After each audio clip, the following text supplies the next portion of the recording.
जय गुरु जी। ओम नमः शिवाय। शिव जी सदा सहाय। ओम नमः शिवाय। गुरु जी सदा सहाय। जय गुरु जी। संगत जी, आज मैं बहुत थकी हूँ, फिर भी मैं गुरु जी के लिए सत्संग कर रही हूँ। तो संगत जी प्लीज़ पूरा सुनिएगा, पूरा सुनिएगा। बहुत प्यारा सत्संग है। मैं ना मेरा खुद का सत्संग है, इसलिए मैं एक वर्ड कहूँगी कि गुरु जी हर पल, हर वक्त, हर समय अपनी बेटी का ध्यान रखते हैं। और उन्हें सब पता होता है, जब बेटी पे मुसीबत आता है तो बेटी हमेशा परेशान होकर अपने माँ बाप के पास जाती है। तो मैं तो अपने गुरुपा को ही अपना माँ बाप सब मानती हूँ। मैं गुरु जी को ना अभी पूजा नहीं कर रही, पहले बहुत पूजा कर पा रही थी। अभी मैं बहुत ज़्यादा बिजी रह रही हूँ, तो मैं पूजा भी नहीं कर पा रही। तो मैं माफ़ी चाहूँगी गुरु जी। और आप बहुत ज़्यादा दयालु है, बहुत ज़्यादा काइंड है, इसलिए मैं कह रही हूँ कि गुरु जी कि मैं तो पूजा नहीं करती, फिर भी मैं आपसे जो अरदास लगाती हूँ आप वो पूरा कर देते हैं। और मुझे अच्छा नहीं लगता कि मैं आपका पूजा भी नहीं कर पा रही। तो सॉरी गुरु जी, मुझे माफ़ कर दीजिएगा। और गुरुपा, मैं आपसे आपसे मैं एक अरदास लगाई थी कल। मैं बहुत ज़्यादा परेशान थी। पूरे 5 से 6 दिन तक मेरे घर में कूड़ा जमा था और कचरे वाला आ नहीं रहा था। मैं बहुत ज़्यादा परेशान हो गई थी, मुझे समझ में नहीं आ रहा था। तो फिर जो एमसीडी से जो कचरा उठाने वाले लोग आते हैं गाड़ी से, तो मैं देखी, उसका आवाज़ सुनी, तो मैं नीचे गई।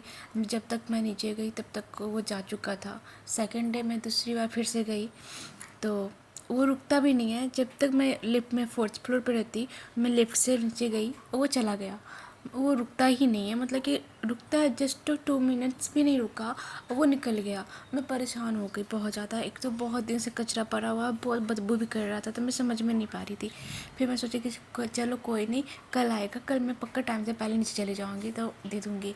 पर पता नहीं चलता, कभी टाइम उसका जल्दी होता तो कभी लेट आता है। तो हुआ ये कि उसके कल होकर के जब वो आया कचरा वाला, तो एमसीडी वाले लोग, तो कचरा लेने, तो मैं ना आवाज़ सुनी और मैं जल्द से चली गई। और मैं जब फेंक दी तो मैं फेंक भी नहीं पाई थी, क्योंकि गाड़ी जो होता है बहुत ऊंचा है और मेरा हाइट थोड़ा छोटा है, तो मैं फेंक भी नहीं पा रही थी। तो एक अंकल थे, तो मैं कचरे वाले को भी बोली कि भैया गाड़ी से उतर के आ जाओ, कचरे ऊपर डाल दो, मेरे से नहीं होगा, बहुत हेवी है, बहुत ज़्यादा है, मेरे ऊपर ही गिर जाएगा। उसने सुन ही नहीं रहा था, सुन ही नहीं रहा था। तो फिर मेरे घर के जो पड़ोस के हैं अंकल आए, तो वो अपना फेंक रहे थे, तो साथ में उनको बोली भी नहीं, और वो मेरा कचरा डस्टबिन उठाए और गाड़ी में डाल दिए, कचरा फेंक दिए। तो मैं गुरु जी का बहुत बहुत शुक्राना करती हूँ कि किसी भी रूप में गुरु जी आते हैं और अपने बच्चे का, अपनी बेटी का हमेशा हमेशा रहते हैं ध्यान रखने के लिए, जब उसे परेशानी होता है। तो मैं बहुत बहुत शुक्राना करती हूँ गुरु जी आपका। और उस अंकल का मैं उन अंकल को मैं थैंक यू बोल चुकी, और अभी फिर से थैंक यू कह दे रही हूँ। और गुरु जी आपको भी शुक्राना, थैंक यू। और मैं ना उसके बाद मैं परेशान हो गई थी, तो चलो कचरा चला गया, तो मैं खुश हुई कि चलो घर से तो 1 हफ्ते का कचरा जा चुका, कूड़ा जा चुका। फिर मैं सोची कि अगर ऐसा रहा तो मैं बहुत परेशान हो जाऊंगी। तो अच्छा भी नहीं लगता ना कि बहुत दिनों का कचरा पड़ा रहे और उसको फेंकने के लिए मैं किसी का इंतज़ार भी नहीं कर सकती। तो मैं गुरुजी से कल अरदास लगाती, गुरुपा कुछ कीजिए कि कूड़ा वाला जो हमेशा आता है, लेकर के जाता है, हर रोज़ आता है, लेके जाता है, तो वो भी आ नहीं रहा है। तो गुरुजी से मैं कल अरदास लगाई, गुरुपा प्लीज़ ऐसा कुछ कीजिए कि कूड़ा वाला आ जाए। तो गुरुपा ने मेरी अरदास सुन ली और उन्होंने कल कचरा वाला, मतलब आज उन्होंने कचरे वाले को भेज दिए। मैं बहुत बहुत शुक्राना करती हूँ गुरुपा, बहुत बहुत शुक्राना, लख लख शुक्राना, अनंतम बार शुक्राना कि आप मेरी मुसीबत जो आया था उसको डाल दिए। मतलब कि मेरे लिए एक मुसीबत था, जो कचरा, जो हर घर में कूड़ा होता है, तो मैं फेंक नहीं पा रही थी। तो उस मुसीबत से आप मुझे निकाले और कचरे वाले को भेज दिए ताकि वो लेके जाए। तो मैं बहुत बहुत शुक्राना करती हूँ गुरु जी, अपनी मेरी अरदास सुनी। आपका अनंतम अनंतम शुक्राना।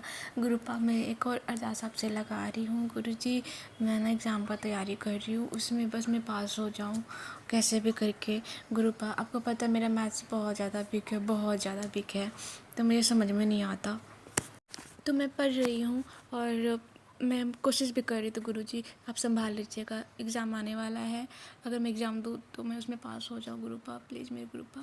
लख लख शुक्राना, हमेशा अपनी बेटी के अंग संग रहिएगा गुरुजी, हमेशा हमेशा रक्षा कीजिएगा, हमेशा साथ दीजिएगा। ओम नमः शिवाय, शिव जी सदा सहाय। ओम नमः शिवाय, गुरुजी सदा सहाय।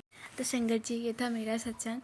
और संगत जी, अगर आप अपना सत्संग शेयर करना चाहती है तो मैं डिस्क्रिप्शन बॉक्स में अपना व्हाट्सएप नंबर डाल दी हूँ, आप उस नंबर पर अपना शुक्राना सत्संग शेयर कर सकती हैं। एक और बात संगत जी, मैं आज लाइक से सब्सक्राइब नहीं बोलूँगी, मैं कहूँगी कि गुरुजी से अरदास लगाइए कि मैं एग्ज़ाम दूँ, उसमें पास कर जाऊँ। जय गुरुजी, शुक्राना गुरुजी। और जो ये सत्संग सुन रहे हैं, गुरुजी उनका कल्याण करे। जय गुरुजी।